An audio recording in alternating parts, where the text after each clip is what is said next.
Good day, everyone. Welcome to today's webinar. We're going to talk about password management, tools and tips to manage passwords. This is really important content. Hope that you find this informative. My name is Ray Kuhl. I'm CEO of PBSI Technology Solutions.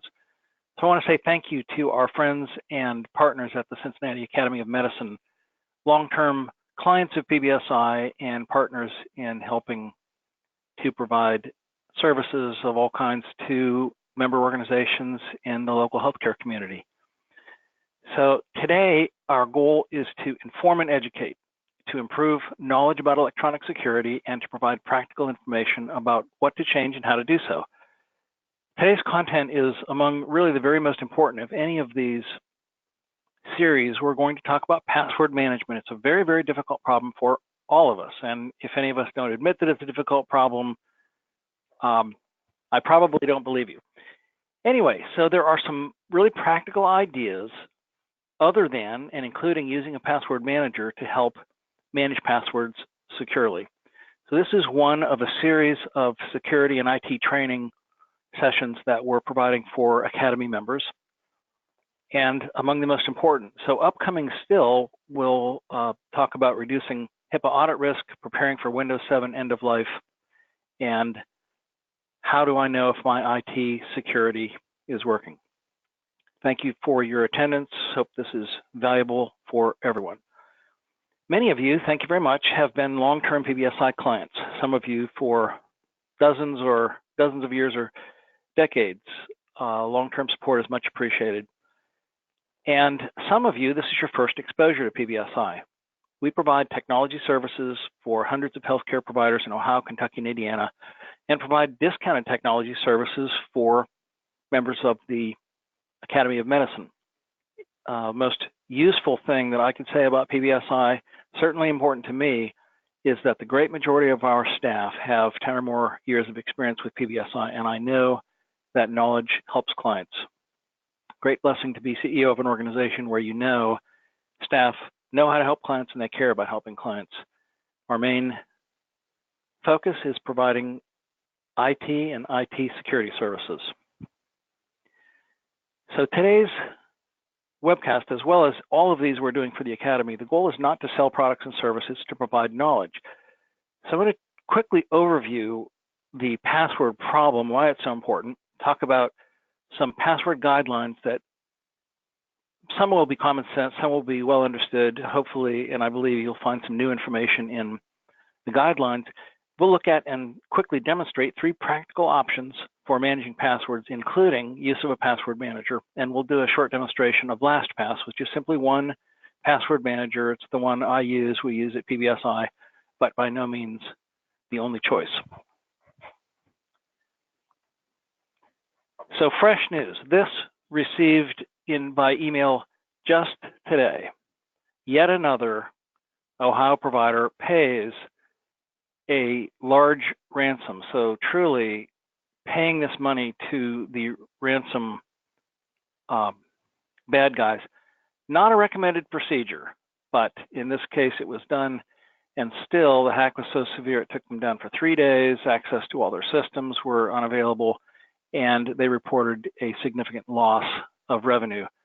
We have had this happen among clients, not paying the ransom, but one of the key things to avoiding this kind of disastrous occurrence is paying close attention to password management. It's really very relevant to the problem of successful attacks, and I'll hopefully describe exactly why that's the case.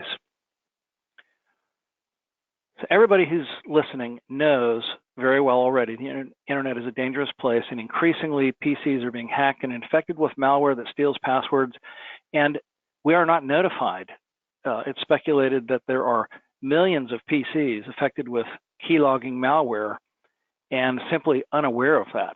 So if you're not being security monitored, or if you're not having risk scans run, you may already have been compromised. And I'm not trying to frighten anyone. It's simply relevant that we all understand this is not a minor issue. And very, very related to this password problem is that email addresses, billions of them, of which 1.2 have available for sale for pennies, complete information about many of us, including exposed cracked passwords. And hopefully I'll describe exactly why that is really an important problem that demands attention and related to passwords. I'm going to do a short demonstration of a product that we subscribe to as a security vendor. We're allowed to access this information. I'm going to the dark web. So nobody listening to my voice likely has ever been to the dark web. You need a Tor browser to get there, but it's the marketplace for free hacking tools and for the sale of public and private information, that is available right now today. To demonstrate this, I'm going to do a search for PBSInet.com. That's our own domain. So I'm exposing information from 56 PBSI email addresses that are for sale on the dark web. And here are the addresses. These are real PBSI employees. Some of them have not been employees for many years. Some of them are current employees, but the key elements that are for sale out there, this is just a small subset. This just identifies the email address and the password. The stuff that's for sale includes addresses and in some cases social security numbers, credit cards. But what you see in the password column is either a real exposed password, that's what that is, no longer in use, all of these have been changed, or a encrypted password that hasn't yet been cracked. And then in the cracked column, you see what was originally, when it was put up for sale, an encrypted password, but has since been exposed. And I can go on page after page and identify that this problem, this high-tech security company, PBSI, has 56 examples where our email addresses and whatever passwords were then in use have been exposed on the dark web. If I did a search for Gmail, we would find 480 million email addresses and passwords that have been exposed. Just Gmail. Yahoo is very similar. So I'm not going to continue with that further, but I want to make the point that our password's been exposed. And by the way, if you're listening, know that we will do a free password exposure test for your domain at mypracticename.com or for individual email addresses. All you have to do, we'll do it for free, just ask us. And chances are, like when it first happened to me, we first signed up for this dark web search service to offer to clients the very day that I saw a demonstration and saw that my own password, my email address, and what then was a commonly used password, this is many years ago, but I was just like everybody else, dumb and happy, and I saw my password, my normal passwords were exposed out there for sale, and I thought, holy moly. I try to be really careful, but the point is most of us have not had our passwords exposed because we made a mistake. Most exposures take place because we stored our email address and whatever password on a site, whether it was Target, Anthem, Experian, whatever site where there have been just tens of thousands of sites, and many of them very, very large, that have been hacked. And so wherever you stored your password, it's been exposed. The translation, most important translation, comes to a password guideline. And one is, if you have longstanding passwords that are common, change them. I'm not a big advocate for regular change of passwords, but understanding that you may have, if you have what is, quote, a normal password or have had one for a long time, I would consider changing that, and quickly, because if your email address and that password have been exposed, there's nothing that prevents a hacker from electronically trying to log in at US Bank, at Huntington Bank, at Fifth Third, at whatever financial institution, and think of all the websites that they could attempt to attack with an exposed combination of email and password. So fundamental issue there, recommendation is, if you use duplicate or normal passwords, change them. Change them now, and do so first on the most important sites. If you have a 401k account or your main bank account, your credit card accounts, make sure you're not using duplicate or normal passwords. And then generally, don't use normal passwords for anything. Now, if you choose for your Yahoo or your shopping site where you don't store a credit card number, fine, go ahead, use a normal or easy password. But if anything stores confidential information, don't do it. And I'm going to give some practical ideas. One thing I do when I make passwords, I make virtually all my passwords a variation of what I call normal 8. Now, I've never stored normal 8 anywhere. So normal 8 for me consists of a series of letters and numbers, and when I make a variation, my description to myself is this password is normal 8 with capitalizing the first 2 letters, or replacing the 3 of the middle numbers with 3 different numbers and adding some special characters at the beginning or the end, so I can store for myself a note which is discernible by me, but nobody will ever be able to guess my password unless they already know what normal 8 is. So it's an idea that you might consider. So other principles: don't reuse work passwords on personal sites and vice versa. So the reason here is you may have an employee who's using their email address to sign up for Amazon or whatever other site, and if in fact they got hacked, or their home PC or their spouse's PC, and that combination got exposed using your work email, their work email address and normal password, then they've exposed your network. And it's just a good practical thing that you might tell employees: if you're using work passwords for personal stuff, stop, and we have a new security policy in place. Another recommendation: enable 2-factor authentication whenever possible. So most bank sites now permit this, and Google, and it's simply a setting usually turn on, and it involves a second authentication. So you get a text to your mobile device, most commonly is the way it works, and you enter that. Just make sure that you're not authenticating 2 things on the same device, because some hackers will send you a text and tell you to enter a reply with that password or with some other piece of information, and 2-factor authentication never works that way. It's always email and another form.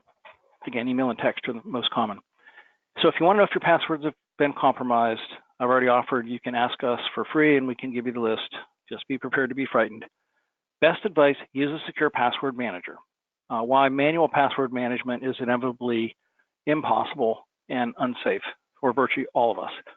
So here are 3 practical ideas. I'm going to focus on using a password manager, but before I do that, I'm going to give you 2 alternate ideas.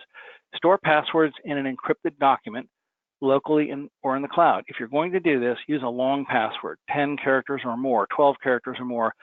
Then you only have to remember 1 password that's opening your encrypted document. The longer the password, the more difficult it is for any hacking tool out there on the internet to run long enough to decrypt your password.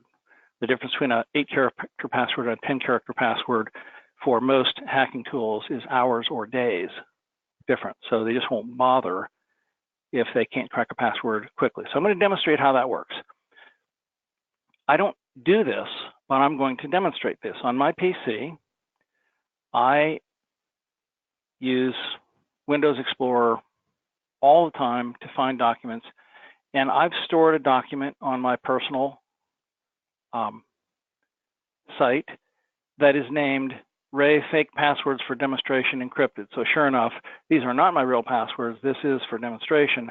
But when I click on that, I've stored it on my OneDrive, so it's available on the web. So I can get to it from my iPhone, my iPad, home PC, laptop, any place, and I'm going to enter in my password. So I'm using a short password because I would never use a password this short if this were a real document I was trying to protect.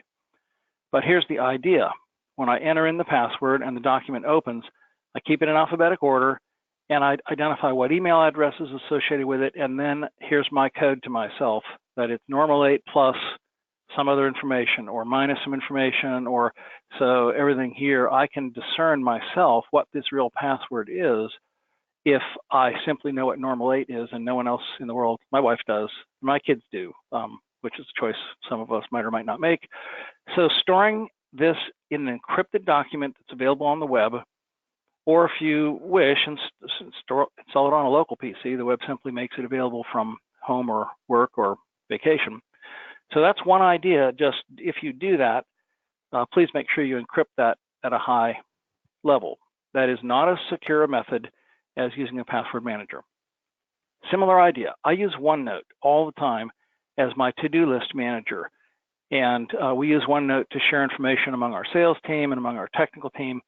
And so in the version that comes with Office 365, I have OneNote. And here's my real to-do list.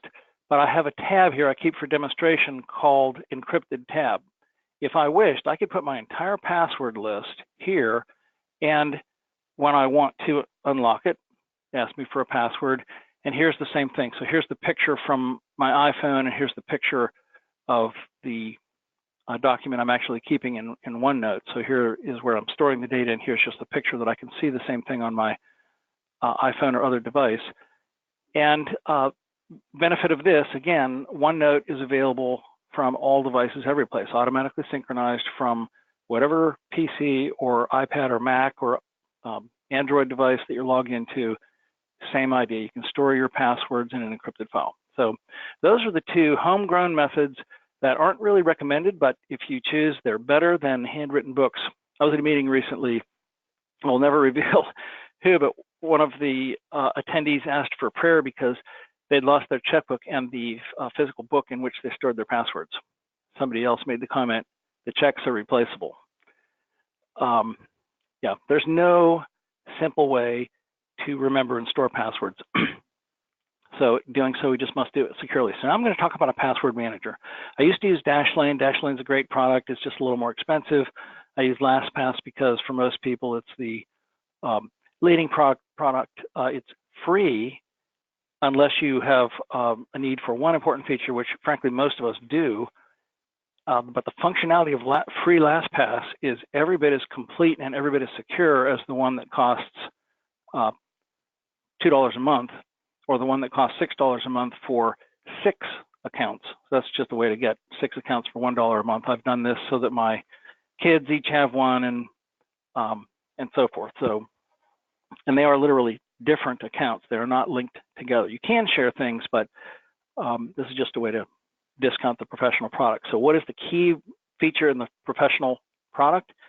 That is a feature that allows you to share your master password with one or more people with a time horizon. So with my wife, I've sent her my password and she can get to it with no delay. I'd like her to use the same password manager and we share our passwords together. With my kids, I've sent it to them with a 30-day delay. So 30 days after nobody's accessed it, I'm run over by a truck, then they'll have access. You can do this with your CPA or trustee, and the delay can be 6 months, 5 days, whatever you choose. So that, the ability to make sure that all your passwords aren't lost forever, is the only thing that you pay, only significant thing you pay $2 a month for. So the basic concept of a password manager, all of them, is they encrypt the information that you're storing with them at a very, very high level. There's never been an example of a password manager that's been hacked. And so there's no such thing as never, I will say that. And we do have some folks who say, I use a password manager, but my very, very highest security, my 401k plan, I don't store there, I don't store anywhere. Okay, so there are variations on this theme. Personally, I trust them enough. I do store my 401k password in LastPass. So the benefit is auto synchronization across all devices, virtually instantaneously. I store something on my computer, a new password, and I can see it on my iPhone in a half a second later. So this is the basic idea. And now I'm going to do a short demonstration of how this works. So with LastPass, first of all, if you want to sign up, do so by going to lastpass.com. And the reason is you'll get best pricing available. If they're offering discounts or whatever, there are folks who are resellers and sometimes they'll charge premiums and you won't get the specials that are available. So when you do so, you get started, you sign up, and you can sign up for a free account and leave it free forever, or then add the premium after 30 days or 60 days. I mean, how you do it is completely up to you. You start by entering your email that you want to associate. You can have multiple emails and store all your passwords for all your emails, but you choose one as your primary with LastPass. You create an account. Then you enter your master password. So here is where you want to use at least 8 characters. 10 is better. Don't make it so difficult that you have to invert your hands all over your keyboard and can't sign in from your iPhone because you're always going from uppercase to lowercase. So length is more important than complexity. but this is really important. When you create your master password, write it down someplace, remember it. You cannot recover your information if you don't have your master password. Now you can put something in here, like in my case, I could say normal 8, but add these 7 characters and subtract these 9 characters, and so you can give yourself a hint. But once you're past this screen and you have loaded your passwords, there is very limited ability to recover. So just important, set a master password, make it unique for sure. Once you've done that, then leave yourself a lifeline. This is what you can do for the $2 a month, and you set up 1 or more. You set up your mobile phone, you set up other people's email. Once you do that, it looks on your computer and it knows what browser you're using, and it says, would you like to add the LastPass extension? And you want to say yes. And you might want to do this for every browser you use, because maybe in the past you have stored you've told your PC to remember information, password information, which isn't the greatest idea, but some of us do it for convenience. And if you have a personal device that really is never going to be stolen, I've done it. So you may have already stored some passwords to be remembered. What you do when you say yes, add the extension for Chrome, yes, add it for Internet Explorer, is then LastPass will immediately go out and find all of the passwords you ever stored and pull them in. So this import process, it can import from any number of sources, including coming from another password manager. Same time, if you decide to ever stop, you can export in various forms. So then your password manager starts off with all the accounts you've ever remembered, and you can update them from there. So set up your recovery phone number. Clearly you want to do this, so this is going to be a part of your 2-factor authentication. And then voila, all of your, so this is a case where these weren't entered in. These were like, I never created this logo for Amazon or for American Express or Bank of America. These are all things where the import process pulled these things automatically, and when it recognizes a legitimate American Express, it puts their logo there. So you start off with all the things you've ever saved, and then you go to your password manager, you go to your browser, and you remove all saved passwords, clear saved passwords. So now you've pulled them into one place, and you've eliminated them from all the unsafe places. So then the details for each site, it knows a name you can give it different from, like I have one for Adam, my son's home wireless, as just an example. So you tell it your username, you tell it your password, these things it automatically knows, and you can choose whether you want it to auto log into that site. And I set most of mine this way, so it's just really simple. I'll show you exactly how this works in a second. Once you've added this, so this is a summary, you do your initial setup, auto import your passwords, and very, very important, I'm restating this twice. When it asks you to remember who you are, yes, that's your username. When it asks you to remember your password, no. Remember me, yes. Remember my password, no. Never save this high security password to your password manager, because then you truly can open up the keys to the kingdom to anybody who happens to hack your PC. So then you set a mobile recovery email address and a secondary email address for someone else to open it later. And when you log in on other devices, you download the app, but you don't create a new account. You're downloading the app on your iPhone, but you're logging into the account you've already created with your user email address and your master password, which you have not stored, you remember. So then synchronization is automatically, once you log in on every device, it sees all the same information. So it's really quite straightforward to set up. So then, how does it work? I'm going to go to my Gmail, and I'll log out of this for a second so you can see. I have LastPass, and I think I have mine set to remember my password if I log out, and I've used it within the last 15 minutes. So I'll be able to say open my account without entering my vault without entering my password, but if it were more than 15 minutes since I'd used it, I would not. So then you can set favorites, you can set groups, you can change the order in which these set up. But let's say, so Hunters is a security firm that we work with. I want to go to my security firm's website. I launch, it goes to the right website, already entered in my login and password, and I am logged into that site. So it's a straightforward way that I could go to any one of these sites I want to and log in, and it's secure and it's simple. Another variation of that, if I went to huntress.com, notice what it's done. It's sent me to the place where I can log in. So sometimes I have to choose log in, but then it logs me in automatically, and it does that because my LastPass is open and available. So when you're browsing to the site, it works. When you're doing it within LastPass, it works.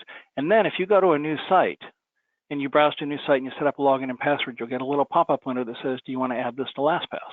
So it's straightforward. I would encourage you to, if you're not using a password manager, take the time to do this setup. It's not difficult, and you'll be very, very happy, and you'll certainly be much more secure. So that really is the important content we wanted to cover today. And a summary of the password management principles are, if you use normal passwords, change them. Don't reuse work and passwords and personal passwords. Use a password manager or an encrypted alternative. Enable two-factor authentication for all accounts that offer it. And if you'd like to have your password history or those of any employees or former employees, ask us. We'll tell you at no cost. If you're wondering if you have a provider in your practice who thinks this is a bad idea, just give us your domain name. We'll search, and I'm pretty sure that anyone, as was true for me, when you say, hey, I had PBSI do a search for our domain, and did you know you have your email was exposed with this password, and you can tell them the password, they will be much more attentive to security concerns. It's just human nature. So we're finished with content. I want to thank you for your attendance. I hope this has been useful. Thank you once again to our partners at the Academy of Medicine who envisioned the need for this important information. Everyone who's registered will receive a link not only to this webcast, but also to all of the others. And it's the kind of thing where if you find today's content useful and you wish to forward it on to really anyone, we do not limit your ability to use this content. You can forward it to your family, to your staff, to anyone you wish. You're welcome to do so free of charge. This is an educational service. So thank you very much for your attendance, and thank you for your support of the Academy. We are finished.